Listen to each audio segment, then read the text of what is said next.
수술실 문이 열리고 성공입니다. 라는 말이 떨어지는 순간 누군가는 살았고 누군가는 그 순간부터 누군가를 지우기 시작했어요. 지은호는 몸이 반쯤은 뜯겨나간 것 같은 고통 속에서도 우진을 먼저 찾았는데요. 의사는 우진이 당장은 중환자실에서 관찰이 필요하다고만 했고 지은호는 그 짧은 말 한마디를 붙잡고 버텼습니다. 오빠라서가 아니라 친구라서라고 말했었지만 막상 수술이 끝나자 그 말이 스스로에게도 변명이 되어버리더라고요. 친구라서 했다고 믿어야 이 선택이 너무 크고 무거운 죄책감으로 변하지 않으니까요. 이지혁은 병원 복도를 몇 번이고 왕복했어요. 지은호 대신 적합 검사를 받겠다고 덤볐던 자신이 병원에서 거절당했던 장면이 계속 떠올랐습니다. 규정상 불가능합니다. 라는 말은 너무 단단해서 이지혁이 가진 모든 의지와 책임감을 박살내는 느낌이었거든요. 이지혁은 지은호를 살릴 방법이 하나도 없다는 사실이 그렇게 무서웠습니다. 그래서인지 이지혁은 지은호가 수술실로 들어가는 순간에도 수술이 끝난 뒤에도 결론적으로는 자기 자신에게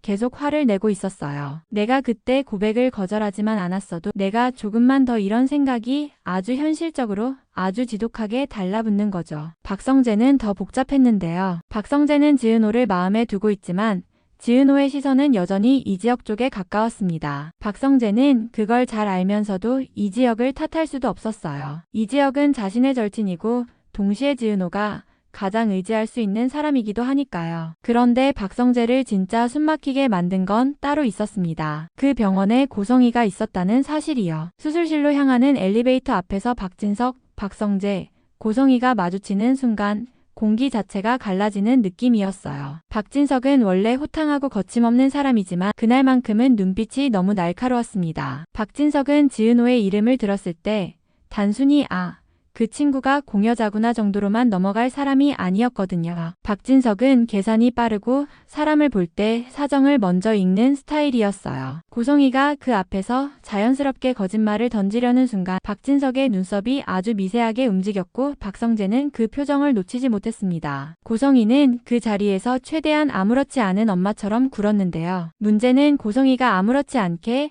굴수록 박진석은 더 의심한다는 거였어요. 고성희는 스스로를 지키기 위해 늘 한 발 앞서 움직여왔고 그 습관이 그날도 튀어나왔습니다. 이건 다 우연이에요. 고성희는 늘 우연이라는 단어를 방패로 썼는데 그 단어가 박진석 앞에서는 방패가 아니라 단서가 되어버렸습니다. 지은호의 수술이 성공했다는 소식이 퍼지자 병원 대기실 분위기는 잠깐 풀렸습니다. 정순이는 눈물이 왈칵 나올 것 같다가도 딸 앞에서는 꾹 참았어요. 정순이는 남편을 잃고 식당을 꾸려가며 지은호에게 기대 살아온 사람이잖아요. 그래서 정순이에게 지은호는 단순한 딸이 아니라 삶의 버팀목이고 마지막 자존심이었습니다. 그런 지은호가 자기 몸을 떼어 누군가를 살렸다니 고맙고 자랑스러운 마음과 동시에 혹시 잘못되면 어쩌지 하는 공포가 한꺼번에 올라오더라고요. 그런데 바로 그때 정순이가 지은호에게 던진 한마디가 분위기를 바꿔놓습니다. 정순이는 지은호에게 우진이랑 너 연결된 거 아닐까?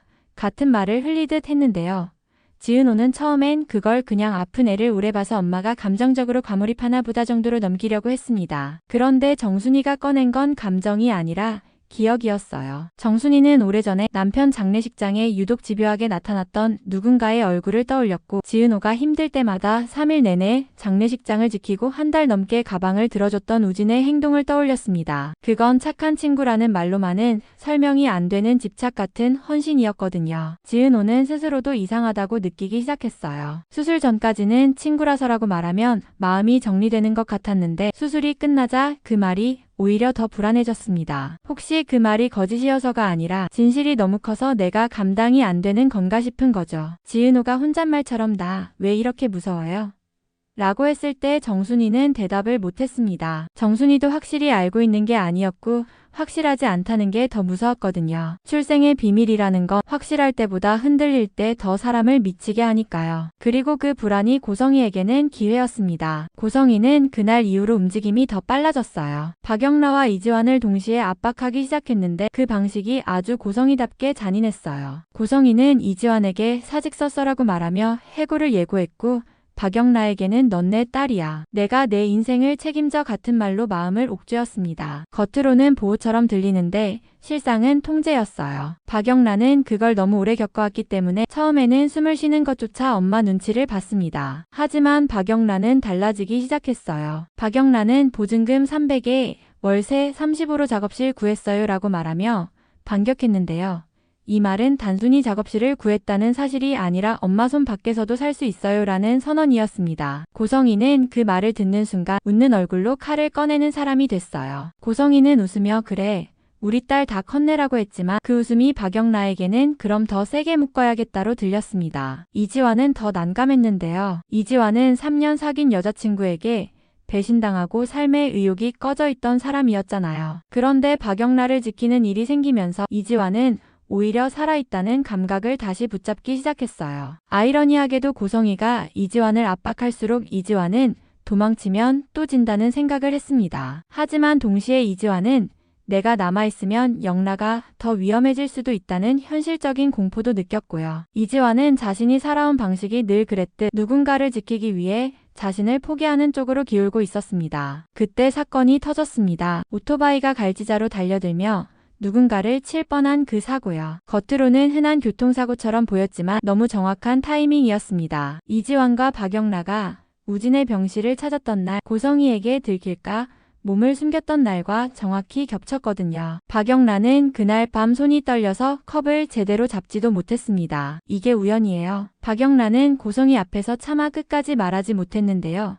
고성이는 박영라의 눈을 똑바로 보며 아주 낮게 말했어요. 세상에 우연한 사고가 얼마나 많은데 사람 안 죽는 날이 없어. 그 말은 우연이 아니라 경고였습니다. 박성재는 그제야 고성이의 방식을 확실히 알아차리기 시작했어요. 박성재는 고성이가 단순히 자기 엄마 새엄마로서 과보하는 사람이 아니라 목적을 위해 사람을 다치게도 만들 수 있는 타입이라는 걸요. 문제는 박성재가 그 사실을 알아차릴수록 갈등이 커졌다는 겁니다. 박성재에게 고성이는 가족이고 동시에 박진석의 아내이며 박영라의 엄마입니다. 박성재가 움직이면 가족 전체가 흔들려요. 그런데 박성재가 가만히 있으면 박영라가 무너지고 이지환이 사라질 수 있었습니다. 박성재는 자신이 가진 권력과 돈이 누군가를 살릴 수도 누군가를 침묵시키는 데 쓰일 수도 있다는 걸 처음으로 실감했어요. 한편 이지혁은 지은호의 수술 결과를 기다리며 병원 앞을 서성이던 중 교통사고 연락을 받습니다. 이지혁은 그 순간 머리가 하얘졌어요. 지은호가 수술했는데 또 사고?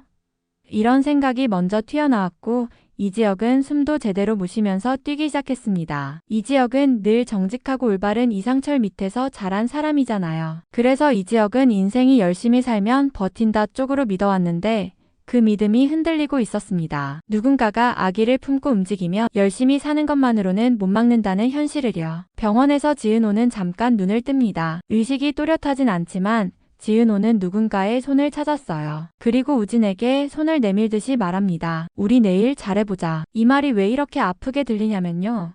지은호에게 내일은 당연한 게 아니라 이제는 빌어야 하는 것이 되어버렸기 때문입니다. 지은호의 마음 한쪽에서는 내일이 오면 우진이 깨어날 거라는 희망이 있고 다른 한쪽에서는 내일이 오면 진짜 비밀이 터질지도 모른다는 공포가 있었습니다. 특히 정순이가 흘린 단서 때문에요. 정순이는 딸이 잠든 사이 혼자 병원 복도 끝에서 휴대폰을 꼭 쥐고 있었습니다. 연락처를 열었다 닫았다를 반복했는데요.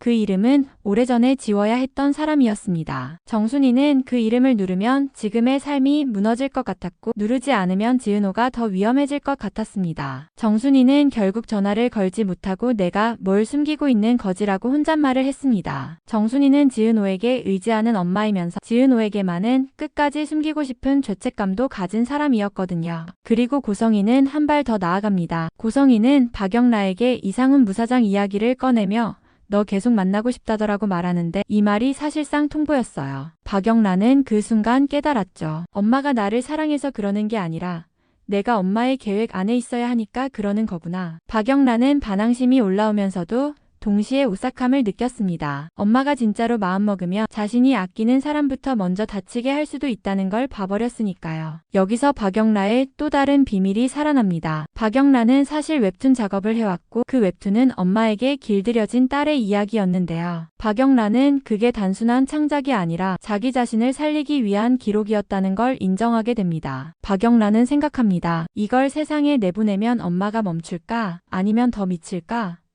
박영라는 처음으로 내가 엄마를 이길 수 있을지도 몰라라는 상상을 해봤고 그 상상은 희망이면서 동시에 재앙의 스위치였습니다. 고성이 같은 사람은 체면이 무너지면 더 잔인해지거든요. 지강호는 이 모든 소용돌이 속에서 또 다른 불씨가 됩니다. 지강호는 원래 욕심은 많지만 부지런하지 않고 불만이 많은 인물이잖아요. 지강호는 병원에서 사람들이 지은호를 칭찬하는 걸 보며 속이 뒤집혔습니다. 누나는 왜 맨날 영웅이야? 이런 자격지심이 다시 올라오는데요.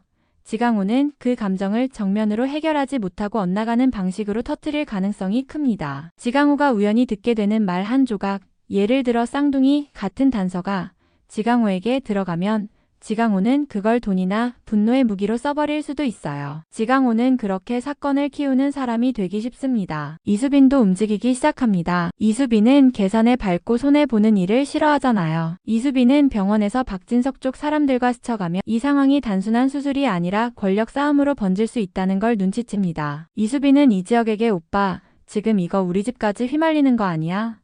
라고 묻는데요. 이지혁은 대답을 못합니다. 이지혁은 가족을 지키고 싶지만 지은호도 지키고 싶어요. 이지혁에게는 둘 다 현실이고 둘 다 무거운 책임입니다. 이상철과 김다정은 그런 이지혁을 보며 마음이 갈립니다. 이상철은 정직하고 고지식한 사람이라서 남의 집 일에 너무 깊이 들어가지 말라는 쪽으로 말할 가능성이 큽니다. 반면 김다정은 교사 출신답게 사람의 마음을 먼저 보려고 할 거예요. 김다정은 이지혁에게 내가 그렇게까지 흔들리는 데는 이유가 있겠지라고 말할 수 있고 그 말이 이지혁의 마음을 더 복잡하게 만들겠죠. 인정받으면 더 깊이 들어가게 되니까요. 그리고 조홍래와 김장수는 집에서 또 다른 방식으로 사건을 흔듭니다. 두 사람은 사돈이면서 절친이 됐잖아요. 노년의 시선으로 보면 이 모든 일들이 가족이란 게 결국 피로 묶이는 거냐, 마음으로 묶이는 거냐로 보일 수 있습니다. 조홍래는 고집이 세고 현실적이어서 피가 중요하지라고 말할 수도 있고 김장수는 치매로 아내를 먼저 보낸 뒤 삶을 다르게 보는 사람이니까 마음이 더 무섭다라고 할 수도 있어요. 이 대화가 가볍게 들리지만 사실은 지은호와 우진의 관계에 대한 큰 힌트를 던지는 방식이 됩니다. 시청자는 여기서 또 흔들려요. 진짜 쌍둥이일까? 아니면 누군가가 꾸민 이야기일까? 마지막으로 지은호의 몸 상태가 급격히 흔들립니다. 수술 후유증은 예고 없이 사람을 무너뜨리거든요. 지은호는 열이 오르고 숨이 차고 손끝이 차갑게 식어갑니다. 지은호는 겁이 나서 이지혁에게 연락하려다 멈춥니다. 나 때문에 오빠가 무너질까 바라는 생각이 들어서요. 지은호가 그런 생각을 하는 순간 지은호가 이지혁을 얼마나 오래 좋아했는지가 또 드러납니다. 좋아한다는 감정은 붙잡는 게 아니라 먼저 놓아버리려는 방식으로도 나타나니까요. 그런데 이지혁은 이미 알고 있었어요. 이지혁은 지은호가 숨기고 있다는 걸, 지은호가 괜찮다고 말할수록 더 위험해진다는 걸요. 이지혁은 지은호 병실 앞에서 문고리를 잡고 들어갈까 말까를 망설입니다. 이지혁은 이미 한 번 지은호의 고백을 거절했던 사람이니까 이번에는 아무 말도 못하고 옆에 서 있는 것조차 자격이 없다고 느끼는 거죠. 이지혁이 결국 문을 열며 낮게 말합니다. 지은호, 나 이번엔 도망 안 갈게. 그 말은 고백처럼 들리지만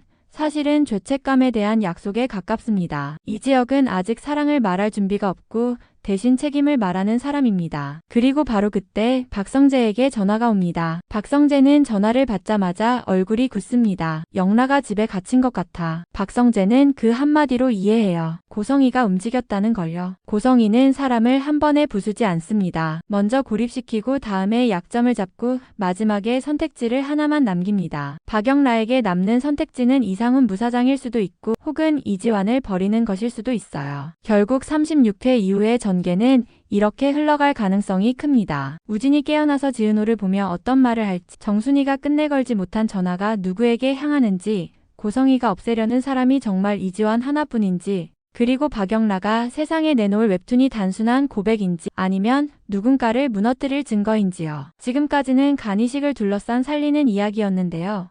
이제부터는 누군가가 누군가를 살아있게 두지 않으려는 이야기로 바뀌기 시작합니다.